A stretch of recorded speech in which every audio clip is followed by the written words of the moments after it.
Hey YouTubers, welcome to another adventure with Lemire Legends, home of 10,000 Lakes Taxidermy. In this series of videos, we are going to show you how to pretty much start to finish, how to mount this fox squirrel. This is the molds we're going to use, and we're going to kind of Frankenmouse this whole thing together. We're going to use this head instead of that head. We're going to use this lower torso and this upper torso on the squirrel. It looks like we got some reference right here off the carcass, basically, of this whole squirrel, and I think we can part this together. We're going to get some measurements off of this, and then in the next episode we're going to show you how to take the feet out of this squirrel, and we're gonna part this together, this whole squirrel. We're gonna, like I said, we're gonna get some measurements now.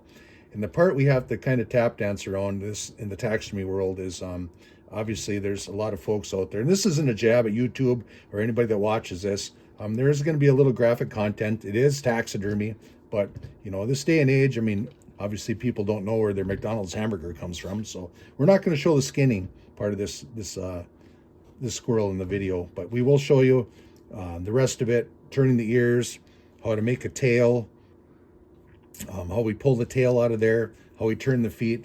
But we're just going to keep as much of the graphic content as we can out of this. So anyhows, what we're going to use is just our trusty little Sharpie here. We've got a cloth tape measure that obviously you can see we've been long-time taxidermists just by the wear and tear on this tape measure. So we do have a handle on things, what's going on, but this is YouTube, and we want to pass things along to everybody, and we hope you'll like, share, and subscribe. We've got a lot of other videos we've done in the past on YouTube already, and we're going to continue the series of variety and different things to pass on the tradition. So I hope you pick some stuff up and you can find some value in this. So anyways, the first thing we're going to do when you order a taxidermy mannequin is eye to nose measurement. Okay, so you're going to go from the tip of the nose to the corner of the eye, and we've got roughly 1 1/4 inch. So we're going to write that right here. We got 1 1/4. Okay, and we're going to look in this mannequin right here on this head that we're going to use, and we are really close, you know, to 1 1/4. I mean, we are maybe 1/8 of an inch one way or another, but we can play with that.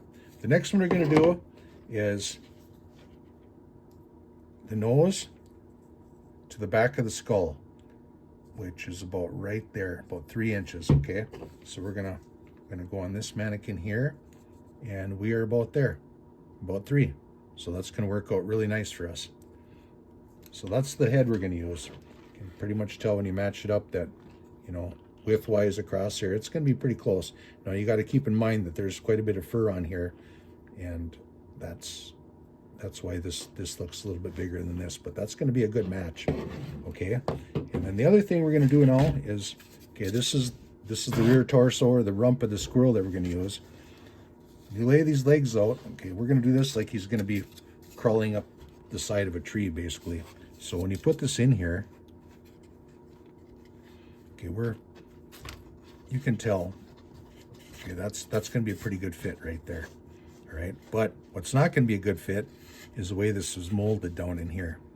Okay, there's no way that is going to go inside of this fur with that big hump right there. Okay, so what we're going to do, we're going to get rid of those, and that's going to be clay. We're going to recreate this whole foot with clay when we get that far. Okay, so the rest of this is going to work pretty fine. Now what we're going to do is we're going to get the front legs, and I think that will, you can see this is a lot narrower than this was, so I think this is going to work really good for our fronts. That will slide up in there, and it's going to be recreated right there. We got a little bit of bulk right here, but we can cut our slots in our mannequin. We prep that. We can tuck some of that fur inside of there, so we'll be okay there. So this will be the front. And basically we're going to put this head on here. We're going to use this part of the squirrel. We're going to maybe use some of this middle here. We're going to eliminate this lower torso, and we're going to use this one for that. So the next measurement we need is the length of the squirrel.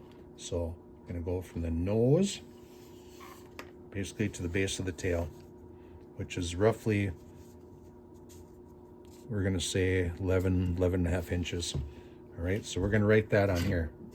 We want to go 11 and 1/2 inches. So when we rebuild this, we have a good idea. When we put this head on up here, we measure the squirrel out, base to base. Tip of the nose, the base of the tail, we want to get it about 11 and a half inches. Then we're going to take 2 body measurements, which is our girth. First one is going to be about 8, and then down by the hips, we're going to do another one, roughly 8.5. Okay, so this is going to be an 8.5 down here, and we're just going to put a G there, knowing that's our girth. And I always do, even on my fish, after doing this for years and years, on my girth with the G, I always circle it so I have an idea. And this up here was an 8, about in this area right here. 8G, and I always circle it. I know this is my length measurements, and then I just circle it with the G. Just preference, and just a little trick that, you know, just there's no confusion on what's what. So anyways, so that's your measurements. Eye to nose, E-N in the catalogs when you order a squirrel. And then you have your length, which is the tip of the nose, the base of the tail, and then your girth. And normally they just do one girth, but for purposes of we're going to build our own mannequin here out of these 3 pieces, we're going to Frankenmouse this together. Basically, is what we're going to do. So I want to do it in 2 different places. Okay, and then the tail, we're going to have this tailbone. We remove this. We're going to put a wire in here. We're going to build our own tail. You can buy a commercial tail for this, but it's going to run you this day and age $15 or $20, and we can literally build this tail for 25 cents, and it might take us 10 minutes of time, not the end of the world. And we'll leave that tail when we pull this for a reference. Just instead of taking measurements off of the tail, we're going to leave it on the table and use it for reference. So I hope that's within YouTube parameters. You know, we show a skin tail basically on the table, but I think we'll be okay. We're not getting real graphic on this, and we apologize to people that are sensitive. But if you followed us this far, you're probably interested in seeing the rest of our content. So hang in there, and thanks a lot. So kind of got sidetracked there. It's a touchy subject this day and age with that kind of stuff, and you got to know the ins and outs, all this, and then you got to know what you're doing, talk to the camera, show people so they understand what you're doing, and it's really a trick. But we just want to, like I said, we want to pass this along. Been doing this for a long time, and just want, if we can help, if you get some value out of this, that's awesome. We appreciate it. So anyways, okay, 3 pieces of the squirrel. We got that measurement. We got the full length. We got our girth. We know that was too big. So just to recap this, we snap those off here so we can rebuild these out of clay. These front forearms here, they're going to work pretty good. We skin the squirrel now when it climbs like this. If you were to cut this down here, they'd call that a dorsal incision. Okay, if you make one incision from basically the base of the skull down to the tail, that's a dorsal incision. If you go from leg to leg down below the anus and you skin it up that way, that's what they call a tube incision, where you're basically turning the skin inside out from the carcass. That's called tube skinning.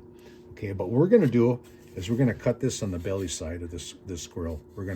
Because it's going to go on the wall, and if we got a little bit of rough fur there when our stitching comes together, we don't have to get so crazy about it. You know, it's going to be up against the wall. Maybe if we put this on a piece of wood like this, like he's climbing, obviously the wood's going to be wider. You're not going to see that, you know, your stitching. So that's what I'm going to opt to do. I'm going to do what's called a belly incision on this. And when we have pieces like this, we don't have to go way from the bottom of the chin all the way down. We can just make a short incision, maybe 8-10 inches right here. I'm thinking that's what we're going to do, and we're going to be able to piece all this back together with an incision like that. So that's it for this video. Thanks for watching, and video number 2 is after we get the squirrel skinned out, we're going to show you how to remove the feet. Thanks again, and hang tight. Catch you on the next one.